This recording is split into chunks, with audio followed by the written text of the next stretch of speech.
It's your favorite fun size fashionista, Lila Elise, and welcome to my channel again. Make sure you click that like button and that subscribe button and turn on your post notifications to make sure you see every time I post a new video. And happy Black History Month, y'all. I got on my little brown, represent on the little brown skin girls out here, like Beyonce said, right? Got on my little brown. I even did a little extra with the makeup today. Got a little gold shimmer, glistening, glowing, melanating, a little brown, fancy lip gloss, fancy highlight. You already know. Feel me? We all about that black power. But today we are going to be talking about something I'm very passionate about, which is black owned businesses. So, you know, we're always having this debate in the black community about how black owned businesses and why we do or don't support them as an individual. I'm a huge advocate when it comes to black owned businesses. Everything that I do is black owned. I do my hair, my nails. When I used to get my lashes done, you know, COVID, hair, nails, lashes. Only thing I don't get done by a black girl is my toes, because I don't like acrylic toes, and I haven't found a black nail tech who does toes. But just like if you know anybody, let me know in the comments down below. But yes, also food, black owned businesses that like sell food. I love Best Style Fish Fry. I love Footprints. I love Suede. I love all of those restaurants. Feel me? So, with that being said, as you can see, I'm very pro black owned business. Supporting my people, I like supporting my friends. How I feel about black owned businesses is that I feel like enough black individuals don't give black owned businesses the chance that they deserve. One of the biggest things when we talk about black owned businesses is that people feel like customer service in black owned businesses is terrible. So I can understand this perspective of someone who believes something like that. There's a lot of people, black people especially, you know, or sometimes we even just get stereotyped into the roles of being the angry black woman or the black man who doesn't really care, have no motivation, and all those type of things. So I feel like it's a stereotype that we have pushed on each other as a community. A lot of stories that go viral on Instagram, on Facebook, and things of that nature about business owners, you know, refunds and cancellations and having an attitude and being rude. But again, I feel like we don't give our community members the same respect that we do other businesses. First thing that we're gonna talk about is cancellation policies, just from the perspective of respect, because again, I'm not a lawyer. I don't know all the laws and all the, you know, things like that. But from someone who was a business owner, who understands the perspective of a business owner, and someone who is taking business classes, I can understand the perspective of a business owner and of a customer. So I feel as though, for one, a lot of businesses, particularly like the ones that I go to, are run by individuals, like a nail tech or an esthetician or a hairstylist. Anything of that nature is usually one individual working for themselves in a studio, in a booth. They are just one individual. Hair care line, you know, that's run by different people and manufactured and stuff like that. Like, okay, that's different.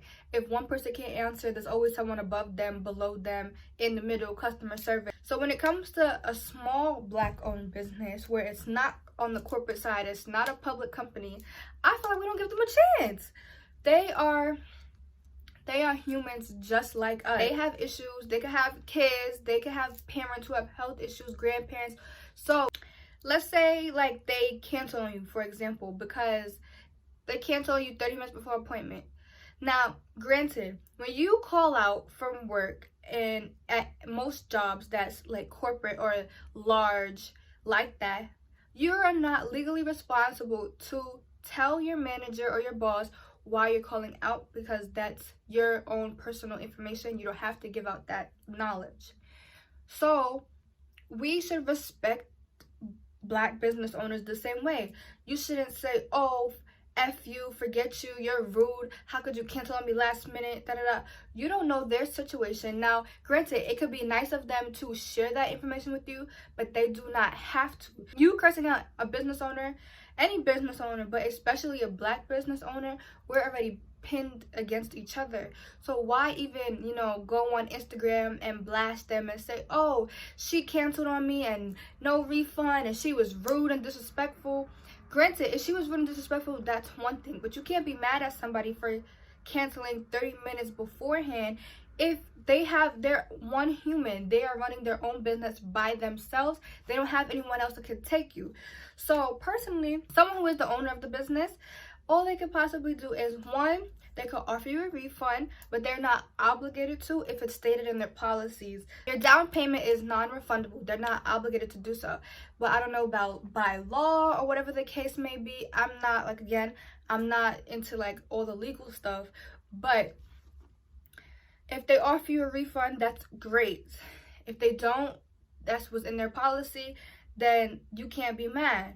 One, or they could offer you to reschedule your time, ask if you could come back later in the day or the next day or whatever the case may be. They can squeeze you in another time just so that they can make you comfortable, and if you have to get it done for a certain event or situation like that. Also, what they could do is recommend you to another person. A lot of business owners, I feel like this is a great example, but I don't believe that as a community we always give that choice, because we're always pinned against each other. So not a lot of nail techs are friendly with a lot of nail tech, but we always want to, who's the better hairstylist, who's the better nail tech, who's this, who's that, who makes more money, who gets more appointments. As a community, we always want to be pinned against each other, so not a lot of people always offer that option. But that's also a great option to me. If my esthetician says she couldn't take me, she asked someone else and sent me to somebody else, cool. But it's also about us building those bonds so that we can do that, and that can be a smooth transition for a customer. Now, when it comes to on the level of having an attitude, I can say also not everybody needs to be a business owner, and not everybody has the right perspective to be a business owner and knows how to handle things.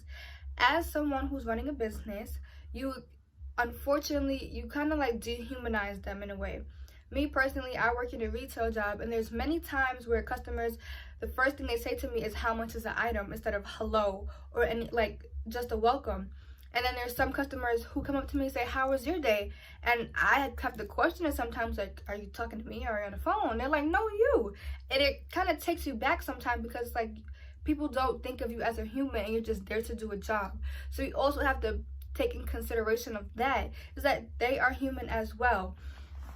But you do have to be able to leave all your attitude at the door. I work in a very large retailer.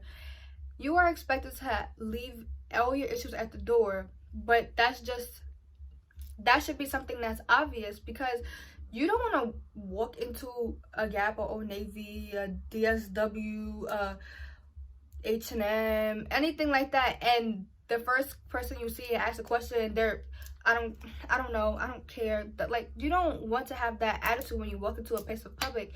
So from a Black owned business, it should be the same way.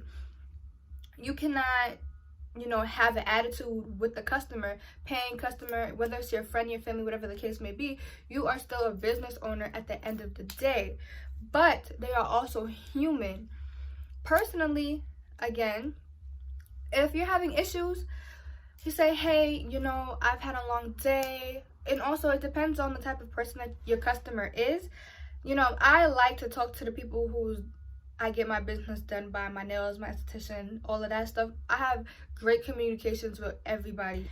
Even the girl who does my wigs and my bundles, I have a great communication with her, and I don't get my hair done by her a lot because I do more of my natural hair. Not everybody wants to talk, and you have to respect that, but it's also both ways. You can't call, the person that you're getting the service done by rude because they don't want to talk, because not every person is, talkative, or if they had a bad day. But again, you have to be flexible as a business owner, and you have to respect the customer's wishes. That's not what everybody always wants. So it is what it is. My final thoughts on this whole situation is, I feel like we have such high expectations for Black-owned businesses, but we don't always respect them. My esthetician, for example, have had customers come banging down her door back for their deposit and pushing stuff over and things of that nature. If we was to do that somewhere else, that would not be respected. Imagine you going out to eat at a restaurant and you didn't like your food. Can you imagine going into the kitchen and saying, I want my food, and standing on the tables and pushing stuff down? They're gonna call the cops on you. But we don't have that same respect for a Black business owner that we do for a white business or a business that's more publicly known. And I feel like that's not fair as a person. Just because they are Black or just because they are your age doesn't mean you have to degrade them and treat them any so different. How many times have Popeyes gotten your orders wrong? Chick-fil-A, Bojangles, whatever the fast, Jack in the Box, In-N-Out Burger, wherever your state's like big fast food chain is. What's the last time they messed up your order? Have you been back since the last time they messed up your order? And the answer is going to be yes. They're working somewhere with under 12 employees, more than likely, or sometimes it's just themselves. And every time they mess up, it's post a review on Yelp, it's talk about them on Google, talk about them on Facebook, Instagram, Snapchat, whatever the case may be. And we're so quick to bash Black business owners before they even have the chance to redeem themselves. After every time they said their frosty machine broken, after every time they said the thing that was on the menu last week ain't there, we go back time and time again. But when it comes to a Black business owner, my food was cold when it came, the customers was rude. How many times have you been to McDonald's and they was rude? Every time. There's always that one, because I always find McDonald's in the hood, and there's always that one or two employees that is rude to you, but you always go back. But why you never went back to the girl who made your nail crooked? Why you never went back to, the girl who messed up her hair? But when you were in her chair, did you say something to her or each other as a community? Because we're brothers and sisters, and we all came from Africa. Like, we need to support each other because the outside world doesn't support us. We need to have more of these pop-up shops. We need to have more, girl boss lunches, entrepreneur men dinners, and we need to be able to rub shoulders, because that's what the other communities are doing. That's what the Jewish community does. They only work within each other. Us people of color, we always want to go to what's better or what's more popular, what's more famous, what has more clout. That's really not cool. And it's Black History Month, y'all. Get in tune with your favorite Black owned business and support them. You need to say thank you, tell them you love them, tell them you support them, and post their stuff. That's the best thing that you could do for a Black owned business, is post them. To my hairstylist, shout out to my banging nail tech who gave me my sweetie nails. They're a little old right now, so I ain't gonna put them all the way in the camera. I'll post a little picture right here. Shout out to my friend Dylan for Just Love. Shout out to my friend Gerard for Lumiere. Shout out to the girl who whitened my teeth. I gotta go back because these things about to be shining. Tag your favorite Black owned business in the comments or put their Instagram and show them some love. We need Black businesses to thrive, especially in the pandemic, y'all. So all we can do is show them love. And that is the end of my video. Again, happy Black History Month. Don't let it be over without telling your favorite Black owned business that you love them. Bye, guys.